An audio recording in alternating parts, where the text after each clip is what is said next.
नमस्कार, मी प्रसाद देशमुख आणि आपण ऐकत आहात सरकार नामाचे विशेष पॉडकास्ट राजकारण. परराष्ट्र व्यवहारात हितसंबंधांहून अधिक महत्वाचं काहीही नसतं. हे भारत, अमेरिका आणि चीन यांच्यातील ताज्या घडामोडीतून पुन्हा अधोरेखित झालंय. अमेरिका आणि चीन हे एकमेकांपासून पूर्ण बाजूला जाऊ शकत नाहीत. ही जागतिकीकरणानं तयार केलेली मजबुरी आहे. मात्र दोन देशात स्पर्धा संघर्ष साकारतोय हे उघड आहे. मात्र अमेरिकेच्या अध्यक्षांनी चिनी अध्यक्षांना हुकुमशहा म्हणण्यापर्यंत मजल गेली. नेमकं याच वेळेस भारताचे पंतप्रधान अमेरिकेत होते. त्यांची शाही बडदास्त ठेवली गेली. शी जिनपिंग यांना डिक्टेटर म्हणणाऱ्या बायडन यांनी नरेंद्र मोदी यांना मानवाधिकारावरून कानपिचक्या द्याव्या अशी अपेक्षा असणाऱ्यांची निराशा झाली. ती या व्यवहारातूनच. जिनपिंग यांच्या आधीचे चीनी अध्यक्ष काही लोकशाहीवादी होते असा दावा कुणी करणार नाही. मात्र त्यांच्या सोबतच्या भेटीच्या वेळी चीन आणि अमेरिका मिळून जगाचं नेतृत्व करायचं आणि चिमेरिका नावाचं स्वप्न दाखवलं जात होतं. हा चीन डोळे वटारू लागला तेव्हा अमेरिकेला चीनचा शेजारी आणि ज्या इंडो पॅसिफिक क्षेत्रात चीनला शह देणं तुलनेत अधिक शक्य आहे तिथला महत्वाचा देश म्हणून भारताची गरज वाटू लागली. आणि भारताचे पंतप्रधान स्टेट व्हिजिटचे मानकरी ठरले. ही आपोआप घडणारी बाब होती. तेव्हा ज्यांना मोदींच्या धोरणाच्या विरोधात लढायचंय त्यांना देशातच लढावं लागणार. त्यासाठी अमेरिकेसारख्या देशातून साथ शोधायची गरज नाही. उरतो प्रश्न दौऱ्याच्या यशस्वीतेचा. तो झालाच, कारण त्याची कारणं जगाची बदलती भूराजकीय रचना, त्यातील अमेरिकेने ठरवलेला शत्रू मित्र विवेक आणि संरक्षण सामग्रीची खरेदी. उत्पादनाच्या क्षेत्रात अमेरिकेचा अधिक खोल शिरकाव म्हणून अधिकच अवलंबन यात शोधली पाहिजेत. म्हणजे मामला दिल्या घेतल्याचा अधिक. पंतप्रधान नरेंद्र मोदी यांचा अमेरिका दौरा दोन देशात अलीकडे वाढत असलेल्या जवळीकीला आणखीन पुढे नेणारा ठरला. तसा तो ठरावा यासाठीचं नेपथ्य आधीच सजलं होतं. मोदी यांच्या दौऱ्यात झालेले करार मदार महत्वाचे आहेत. त्यातून उभय देशातील संबंधात नवी ऊर्जा येईल हेही खरंच. मात्र त्यामागची कारणं बदलत्या जगातील भूराजकीय समीकरणात शोधावी लागतात. म्हणून परिणामही त्याच अंगानं तपासले पाहिजेत. इथे मुद्दा तयार होतो तो या बदलत्या जागतिक स्थितीत भारत अधिक अमेरिका सन्मुख होणार काय? मित्र देशातली शस्त्रास्त्र, युद्धसामुग्री कुणाची, हा अमेरिकेसाठी नेहमीच कळीचा प्रश्न असतो. हळूहळू करत भारताला यात अमेरिकी शस्त्रांकडे नेण्यात अमेरिकेला यश येतंय. मोदींचा ताजा दौरा त्यातलं आणखीन ठोस वळण आहे. दौऱ्यातून भारताला काय मिळालं याची लांबलचक यादी सांगितली जाईल. आणि तिथं अमेरिकी सरकारनं नसलं तरी अन्य घटकांनी, अगदी माजी अध्यक्ष बराक ओबामा यांनीही मोदी यांना अल्पसंख्याकांशी व्यवहारात होणाऱ्या भेदभावावरून प्रश्नांकित केलं यावरही चर्चा होईल. या दोन्ही बाबी वास्तव आहेत. मात्र तरीही अमेरिकेत सत्तेत कुणीही असलं तरी आता भारताची गरज वाटत राहील. अशी स्थिती युक्रेनच्या युद्धानंतर ठोसपणे तयार आहे. चीन, रशिया यांची दोस्ती अमेरिकेसाठी आव्हान आहे आणि त्याला भिडण्याचं एक क्षेत्र इंडो पॅसिफिक आहे. तिथं भारताचा अमेरिकी व्यूहरचनेत निस्संदिग्ध सहभाग कळीचा ठरतो. याच दोस्तीतून रशियावर भविष्यात किती अवलंबून राहावं हा प्रश्न भारतापुढे येणार आहे. त्यातही चीन रशिया दोस्तीत पाकिस्तानचा तिसरा कोन मिसळण्याची शक्यता हा प्रश्न अधिक गडद बनवतो. या दौऱ्यात जनरल इलेक्ट्रिक आणि हिंदुस्तान एरोनॉटिक यांच्या जेट आणि तेजस विमानासाठी इंजिन संयुक्तपणे उत्पादित करण्याचा महत्वपूर्ण समझोता झाला. या स्तरावरचं तंत्रज्ञान हस्तांतर यापूर्वी कधीही झालं नाही. त्या दृष्टिकोनातून हा करार ही भारताची जमेची बाजू. अत्याधुनिक ड्रोनसाठीचा करारही महत्वाचा. त्यासोबत सेमीकंडक्टर चिपच्या उद्योगासाठी अमेरिकेतील मायक्रॉन टेक्नॉलॉजी या कंपनीनं भारतात गुंतवणुकीचा करार केला. त्यासाठी एकूण गुंतवणूक $2.75 अब्ज होणार आहे. यात मायक्रॉनचा वाटा $82.4 कोटी. उरलेली गुंतवणूक भारताची. ही गुंतवणूक होण्याचं ठिकाण गुजरात. अमेरिकेसोबत संयुक्त अंतरिक्ष मोहीम सहभाग घ्यायचं ठरलंय. 2 नव्या कॉन्सुलेट उभय देश स्थापन करतील. भारतात यातील एक अहमदाबादला म्हणजेच गुजरातमध्ये तर दुसरी बंगळुरूला म्हणजेच कर्नाटकात होईल. व्हिसातील काही अडथळे दूर होण्याची शक्यता हेही दौऱ्याचं आणखीन एक फलित. दोन्ही देशांनी आंतरराष्ट्रीय व्यापार संघटनेकडे प्रलंबित असलेले एकमेकांच्या विरोधातील 6 दावे मागे घ्यायचं ठरवलंय. भारत आणि अमेरिका यांच्यातील संबंधात लक्षणीय वळण आलं ते 2008च्या अणुकरारातून. तो करार केवळ अणुविषयक नव्हता, त्यातून भविष्य व्यापारापासून ते संरक्षणापर्यंतच्या शक्यता समोर येत होत्या. त्याच काळात अमेरिका पश्चिम आशियातील लक्ष कमी करण्याच्या भूमिकेत होती. पश्चिम आशियातील तेलावरचं अमेरिकेचं अवलंबन संपत चाललं होतं. या भागात अमेरिकेचे हितसंबंध खोलवर रुजलेले असल्यानं अमेरिका तिथून पुरती बाहेर पडणं शक्य नसलं तरी अमेरिकी परराष्ट्र धोरण आशियाकडे अधिक लक्ष देऊ लागेल, हे संकेत ओबामा यांच्या अध्यक्षीय कारकिर्दीपासूनचे आहेत. याचं कारण अमेरिकेच्या चीनविषयीचा चुकलेला अंदाज. अमेरिकेनं चीनला जागतिक व्यवस्थेत सामावून घेण्यासाठी जो पुढाकार 90च्या दशकापासून सुरू केला, त्याची फळं अमेरिकेला एक जबरदस्त स्पर्धक उभा राहण्यातून अमेरिका भोगते.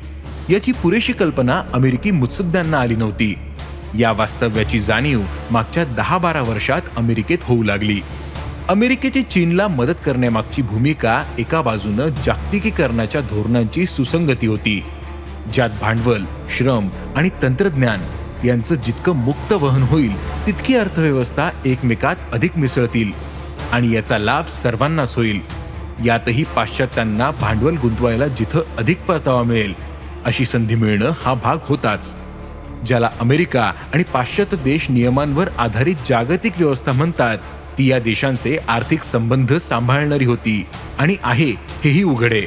पाश्चात्यांच्या संयोगातून जगाचा कारखाना बनलेला चीन एकदा आर्थिकदृष्ट्या सुबकतेकडे जाऊ लागला की आपोआप अधिक खुला होईल ही कल्पना होती. जागतिकीकरण, खुला व्यापार आणि उदारमतवादी लोकशाही यांचा परस्पर संबंध लावत अमेरिका हे धोरण राबवत होती. मात्र चीननं आर्थिक प्रगती करताना राज्यव्यवस्था अधिकच पोलादी बनवणं साध्य केलं आणि आर्थिक ताकद कमवल्यानंतर मात्र अमेरिकी वर्चस्वाला शह देण्याच्या हालचाली सुरू केल्या, ज्या जिनपिंग यांनी चीनवर संपूर्ण नियंत्रण मिळवल्यानंतर अगदी उघडपणे सुरू झाल्या. नेमकं याच काळात चीनच्या महत्वाकांक्षा प्रचंड वाढल्या आहेत. सीमांवरून अनेक देशांशी चीन भांडण करतोय. दक्षिण चीन समुद्रातील साहसवाद जगानं दखल घ्यावा असा आहे. हाँगकाँगमधील चीनी धोरण ही तिथला सारा विरोध मोडणारी आणि तैवानला सतत धाक दाखवणारी बनली. अगदी भूतानसारख्या चिमुकल्या देशांकडेही चीन डोळे वटारून पाहू लागला आणि डोकलाम, गलवान असे भारतालाही धक्के देऊ लागला. या बदलत्या स्थितीतून भारत आणि अमेरिका आणखीन जवळ येण्याची शक्यता वाढतायत. चीनसोबत अमेरिकेचा तणाव गेल्या काही काळात वाढतोय. चीनी बलून हेरगिरीच्या संशयावरून अमेरिकेनं विमानातून क्षेपणास्त्र डागून पाडल्यानंतर दोन देशातील संबंध आणखीन घसरले होते. या पार्श्वभूमीवर अमेरिकी परराष्ट्र मंत्र्यांनी बीजिंग दौरा करून किमान संवाद सुरू करण्याचा प्रयत्न केला. मात्र या चीन आपल्या अटींवरच पुढे जाऊ इच्छितो हे दिसून आलं होतं. गलवानमधील चिनी घुसखोरीपर्यंत भारत हा इंडो पॅसिफिक मधील अमेरिकी हालचालीविषयी फार उत्साह दाखवत नव्हता. भारत, अमेरिका, जपान, ऑस्ट्रेलिया या क्वाड म्हणून ओळखल्या जाणाऱ्या चतुष्कोनातून फार प्रगती होत नव्हती. गलवान नंतर मात्र हे चित्र झपाट्याने बदललंय. चीन सोबत झोपाळ्यावर झुलायच्या धोरणानं हाती काही लागत नाही. खास करून अंतर्गत राजकारणातही कटकटीच वाढतायत. हे लक्षात आलेल्या राज्यकर्त्यांनी अमेरिकेशी जवळीक अधिक गांभीर्याने घ्यायला सुरुवात केल्याचं दिसतं. अमेरिकेला चीनला रोखण्याच्या कोणत्याही योजनेत भारत अत्यंत गरजेचा ठरतो. मोदी अमेरिकेत असताना भारतातील मानवाधिकारांवर त्यांना बायडन यांनी विचारावं किंवा तिथल्या सरकारमधून विरोधाचा, निषेधाचा सूर लागावा ही अपेक्षा मग भाबडी ठरते. ज्या अमेरिकेकडून भारतातील उदारमतवाद्यांना मोदी यांच्या धोरणासाठी फटकारावं अशी अपेक्षा असते, ती अमेरिका हितसंबंधांसाठी जगातील सर्व प्रकारच्या हुकुमशाहींशी जुळून घेते असा अनुभव आहे. मुद्दा त्यावेळी अमेरिकेच्या व्यूहनीतीशी सुसंगत काय इतकाच असतो आणि अमेरिकेशी व्यवहार करताना अन्य देशांचा यातून आपला काय लाभ हा प्रमुख घटक असतो. त्या अर्थानं भारत अमेरिका मैत्री हा सध्या तरी उभयपक्षी लाभाचा व्यवहार आहे. तिथं देश, लोकशाही की हुकुमशाही, नेतृत्व कुणाकडे या तुलनेत दुय्यम बाबी असतात. याआधीही अमेरिकेनं भारतीय पंतप्रधानांना आपल्या धोरणाच्या दिशेनं वळवण्याचा प्रयत्न केला होता. मात्र भारतात अमेरिकेच्या किती जवळ जावं यावरून मुत्सद्यांच्या जगात कायमच एक शंकेचं वातावरण राहिलंय. अमेरिकी आघाडीतील देशांच्या आणि भारताच्या व्यूहात्मक साह्यतेच्या कल्पना वेगळ्या आहेत. भारतानं अमेरिकेशी जुळून घेतल्यानं सर्व अमेरिकी हालचालींना पाठिंबा दिला जाईल याची खात्री कधीच नव्हती. आताही अशा प्रकारची शक्यता गृहीत धरूनही भारताचा सहभाग ही गरज असल्याचं निदान अमेरिकेने केलंय. हा मोदी आणि दौऱ्याचा संदेश आहे. म्हणूनच मानवाधिकारांवर चर्चा का नाही हे विचारणं फिजूल आहे. तसंच रशियाच्या युक्रेनमधील आक्रमणाचा भारत थेट निषेध का करत नाही हेही विचारलं जाणं अमेरिकी गणितात बसणार नव्हतं. अमेरिकी धोरणकर्ते आणि बुद्धिवादी सातत्यानं भारतानं दोन दगडांवर हात ठेवायचं धोरण सोडून द्यावं, स्पष्टपणे अमेरिकेला आणि पाश्चात्यांना जवळ करावं असं सांगत असतात. युक्रेनमधील रशियाच्या आक्रमणावर भारताची बाजू समजून घेणं दीर्घकाळात अमेरिकेसाठी भारताला जवळ आणण्यात उपयोगाचं असेल तर अमेरिका तेच करेल. सध्या भारताची रशियन युद्धसामुग्रीवरची मदार लक्षणीय आहे. ती कमी करत अमेरिकी पाश्चात्य शस्त्र उत्पादकांकडे भारताच्या ऑर्डर वळवणं हाच अमेरिकेचा प्रयत्न असेल. राहिला मुद्दा रशियन तेल खरेदीचा.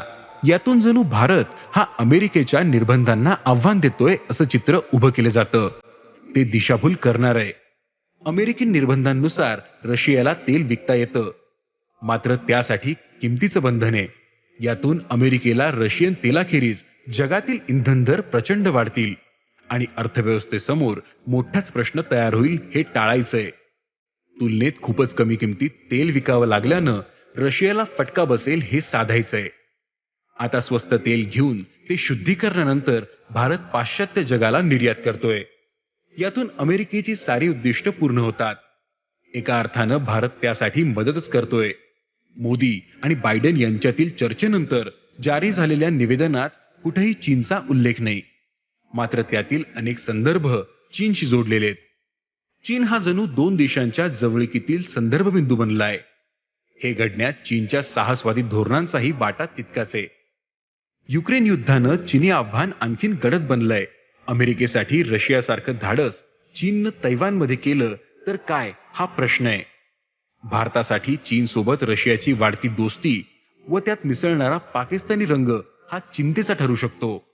पाकिस्तान सोबत अमेरिका तसंच अमेरिकेचे पश्चिम आशियातील साथीदार असलेले सौदी वगैरे देशातील मैत्रीचे रंग विरताना दिसतायत.